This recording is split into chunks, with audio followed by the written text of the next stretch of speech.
द्विवेदी, क्यों नहीं हो सकता है जब अमेरिका में हो सकता है, जापान में हो सकता है? मैं चाहती हूं आप इसको जवाब दें।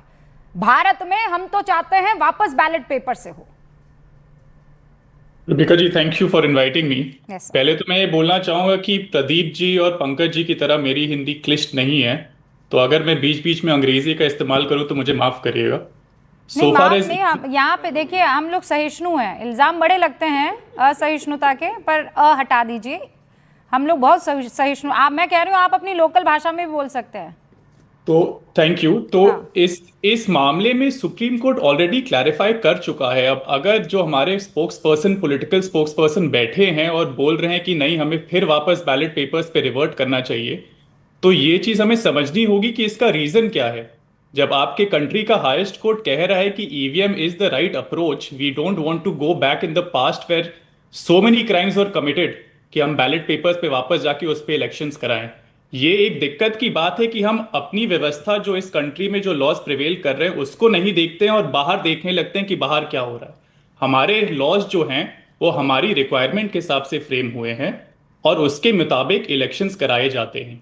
एक बार कोर्ट ने जब क्लैरिफाई कर दिया है कि बैलेट पेपर्स पे नहीं हो सकते दोबारा इलेक्शंस, तो उसके बाद इस पे डिस्कशन करने का कोई स्कोप नहीं रहता। सुना अजीज भाई? और आपको पता है बहुत से ऐसे दर्शक हैं जो इस वक्त कह रहे हैं कि उस वक्त की हेडलाइंस रुबिका लियाकत अजीज भाई को याद दिलाइए। वो हेडलाइंस जिसमें लूट लिया गया बूथ, बूथ कैप्चरिंग की इस वक्त बड़ी खबर आ रही है। अजीज भाई, आपको रोकना चाहेगी रुबिका लियाकत। ये हम जा रहे हैं सन 1995 में। मैं कक्षा 5 में पढ़ा करती थी उस वक्त, लेकिन आप फर्ज कीजिए कि 1995 है। इस वक्त मैं ब्रेकिंग न्यूज दे रही होती और पंकज जी हाजिर नाजिर हैं इस बात की गवाह। अजीज खान, आपने भी ये चीज देखी है, so don't tell me this कि नहीं होता था। बूथ कैप्चर हो गया है, लोग लेकर भाग गए। नदियों में ऐसे बूथ, ये बादल देवनाथ बताएंगे, वहां पे नदियों में ऐसे पड़े रहते थे बैलेट, ऐसे गुंडे बैठ जाते नजर आते थे। सब कुछ होता था। कोई ऐसी चीज नहीं है जो लोकतंत्र को कलंकित करने वाली उस वक्त नहीं होती।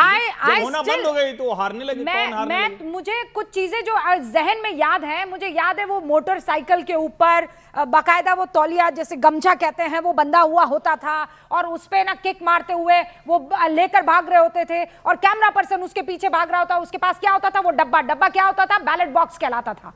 प्रदीप भंडारी, फिनिश क्विकली और उसके बाद बादल देव। रुबिका जी, आप याद करिए अक्टूबर 17, 2015 समाजवादी पार्टी का एक नेता था तोताराम यादव, जिसको बूथ कैप्चरिंग करने के लिए सजा हुई है। और ये पंचायत उत्तर प्रदेश के पोल में हुए थे, जिस उत्तर प्रदेश के पोल में पंचायत से ईवीएम से नहीं, जो है बैलेट से होता था। अब ये बात करें अमेरिका में, याद करिए अमेरिका के चुनाव के बाद में इलॉन मस्क ने क्या ट्वीट किया था और अमेरिका के लोग क्या कर रहे थे कि हमें हिंदुस्तान के प्रोसेस से सीखना चाहिए। रशिया कह रहा है कि हमें हिंदुस्तान की ईवीएम को अप्लाई करना चाहिए। जापान कह रहा है कि हिंदुस्तान के प्रोसेस को सीखना चाहिए। और ये बात करें उधर जाए, और अगर ऐसी डेवलप नेशन से बात सीखने की बात अजीज भाई, तो सब कैपिटलिस्ट है, तो त्याग दो समाजवाद। अगर ऐसे ही उनको पूरी तरीके से अपनाना है तो त्याग दो समाजवाद, क्योंकि वो समाजवाद थोड़ी मानते हैं। मैं वापस से कहूंगा रुबिका जी, पिछले इतने सालों में एक कोर्ट की ऑब्जर्वेशन आप दिखा दीजिए जो ये कहती है कि ईवीएम को हैक किया जा सकता है। एक कोर्ट की ऑब्जर्वेशन बता दीजिए जो कहती है कि एसआईआर का प्रोसेस इलीगल है। मैं आपके शो पे अजीज खान के लिए तालियां बजाऊंगा अगर अजीज खान बता दे। आज ही सुप्रीम कोर्ट ने बोला हम तो चाहते हैं एसआईआर और ठीक तरीके से हो। ममता बनर्जी और तमाम राज्य की सरकारें उस पर प्रोटेक्शन नहीं दे रही है, बीएलओ को धमका रही है। ये इनकी सच्चाई है। बादल देवनाथ जी, क्या बोलूं मैं मैडम, प्रदीप भंडारी इतना झूठ बोलते हैं, मुझे पता नहीं था। तो कहां से शुरू करूं मैडम? पानी पी लीजिए, वहां से शुरू कीजिए।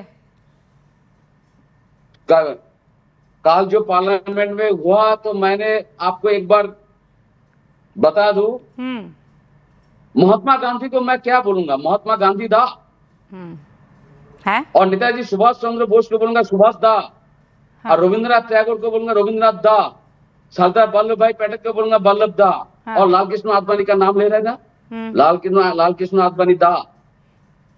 तो मैं ऐसे ही शुरू कर रहा हूँ। यही है प्रधानमंत्री का भाषण।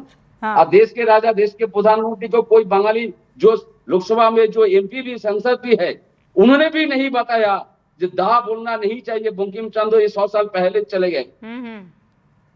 और आज प्रदीप भंडारी यहाँ पर बैठे बैठे झूठ बोल रहा है। मैडम मैं आपको बोल रहा हूँ, बिहार में जो सड़क पर लाखों जो वीवीपैट मिला था वो झूठ था।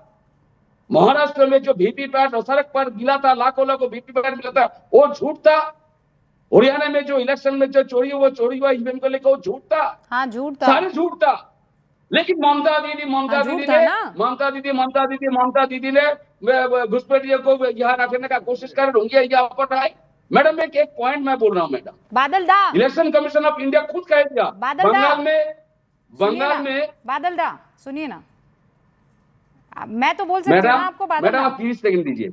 हाँ मैं बिल्कुल मैडम, कह सकती मैं जीवित हूँ, मैं कोई महान पुरुष नहीं हूँ। हाँ। लेकिन मैं एक सोशल वर्कर दादा बोल कह सकता है, और मैं आपको मैडम कहता हूँ। अच्छा दादा कैसे नहीं, आप मुझे दीदी कहिए, मुझे कोई एतराज नहीं है, बस मैं आपसे ये कह रही हूँ। अरे नहीं वो दीदी क्यों कहेंगे, आपकी बहुत उम्र है भाई, ऐसे मत करिए। नहीं उनको हम लोग दादा कहेंगे। सुनिए बादल देवनाथ जी, रुकिए मेरी बात सुनिए। एक तो मैं आपको करेक्ट कर देना चाहती हूँ, आपके पास जो जानकारी आई है, कल प्रधानमंत्री नरेंद्र मोदी जब उन्होंने कहा बंकिम दा, तो वहां से ऐतराज हुआ कि अच्छा वो दा हो गए, क्योंकि वो सौगत राय बोल रहे थे, बाबू बाबू कर रहे थे, फिर उन्होंने कहा बंकिम बाबू।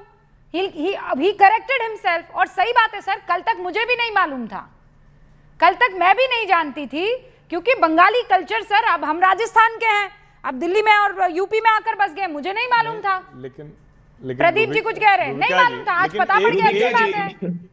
कोई प्रधानमंत्री ने कोई एक बड़े भाई को बोला जाता है, पूरे सम्मान के साथ बोला जाता है, पूरे सम्मान के साथ। और उसके बाद ठीक है, आप अगर आपने करेक्ट किया, प्रधानमंत्री ने फिर से कहा, उसके बाद इसको इशू बना रहे, इसका मतलब ये है कि आपके पास और कोई मुद्दा नहीं है। आप बिल्कुल जिसको कहते हैं कि आपको समझ में नहीं आ रहा है कि पीएम की बात का क्या जवाब दें आप, और ना दादा और बाबू में आप नहीं फंसते। Madam please, I am request to you madam. हाँ सर, व्हाट? मैडम प्लीज बोलने दीजिए। हाँ बोलिए बोलिए। ये जो हर्षवर्धन जी जो बोल रहा है, इनको बताइए तो। गजेंद्र सिंह शेखावत जो सेंट्रल मिनिस्टर, उन्होंने बोला बंकिम दास चटर्जी, उनको नाम ही पता नहीं है। आप बात करेंगे, आप बात करेंगे जिसने रविंद्रनाथ टैगोर के घर के ऊपर इलीगल कब्जा कर लिया, बादल देवनाथ जी। आप बात करेंगे नहीं, आप बात करेंगे जिन्होंने रविंद्रनाथ टैगोर के जोरासेंको के घर के ऊपर इलीगल कब्जा कर दिया और कलकत्ता हाईकोर्ट ने उस घर को हटाया। अरे हम बंगाल से जन्मी नेशनल पार्टी है, हमारे फाउंडर बंगाली है, हमने बंगाल के पार्टीशन के खिलाफ आवाज उठाई। आप घुसपैठिया समर्थन पार्टी है। और क्या बोला बंकिम चंद्र चट्टोपाध्याय जी के ग्रैंडसन ने कि प्रधानमंत्री नरेंद्र मोदी जी के साथ में, ये बोला सजल चक्रवर्ती ने। मीठे कोता बोलची है, क्यों बादल दा, क्यों झूठ बोल रहे हैं आप, सच्चाई बताइए। और अगर ऐसे ही तो बेलूर मठ के हमारे महंत को, हमारे सेंट्स को आपने एजेंट क्यों बोला, जवाब दीजिए। क्या बेलूर मठ बंगाल की अस्मिता नहीं है? क्या स्वामी विवेकानंद बंगाल की अस्मिता नहीं है? अरे वो क्या रविंद्रनाथ ठाकुर बंगाल की अस्मिता नहीं है? अरे प्रदीप जी रुकिए भाई, उनको एक बार बोल देने दीजिए। बादल जी कनेक्शन ठीक कीजिए और उसके बाद दोबारा आप आइए और आपकी बात मैं सुनूंगी। आप ये कह रहे हैं कि सबसे महत्वपूर्ण चीज जो है वो ये है कि दा क्यों बोल दिया और नाम गलत हो गया। तो फिर इस लिहाज से तो कल सबसे बड़ी मामला क्या था चर्चा करने का? उसे कहा गया कि हम चर्चा करेंगे, टॉपिक क्या था? वंदे मातरम। पंकज जी, वंदे भारत पर आ गए थे कई लोग तो चर्चा करने के लिए। जिक्र होगा, वंदे भारत का भी जिक्र होना चाहिए। अगर वंदे भारत ट्रेनों में जो कुछ हो रहा है उसका जिक्र करने में कोई बुराई नहीं है। क्या बुराई है इसमें? मैं तो ये कह रहा हूं, देखिए मुद्दे की बात यह है कि आज संसद में जो बुनियादी मसले उठे हैं उनका सरकार को जवाब देना चाहिए। आज कहा गया कि कोई कानूनी अधिकार नहीं है निर्वाचन आयोग को एफआईआर करने का पूरे राज्य में। अगर है तो सरकार बता दे कौन सा कानून है। संविधान में अगर कोई ऐसी व्यवस्था है तो सरकार बता दे कि ये व्यवस्था है। पूछा गया है कि ईवीएम का सोर्स कोड किसके पास है, सरकार बता के पास है। इन चीजों को छुपाने की सरकार नहीं सर, वो तो चुनाव आयोग को बताना होगा। प्रदीप जी रुकिए, आप जो हैं, आप लोग हमारे साथ शायद जूम या दूसरे किसी लिंक से जुड़े हुए हैं। वो बादल जी दोबारा आ गए। आइए बादल जी आइए। Madam election commission of India Bengal में क्या जानते हैं?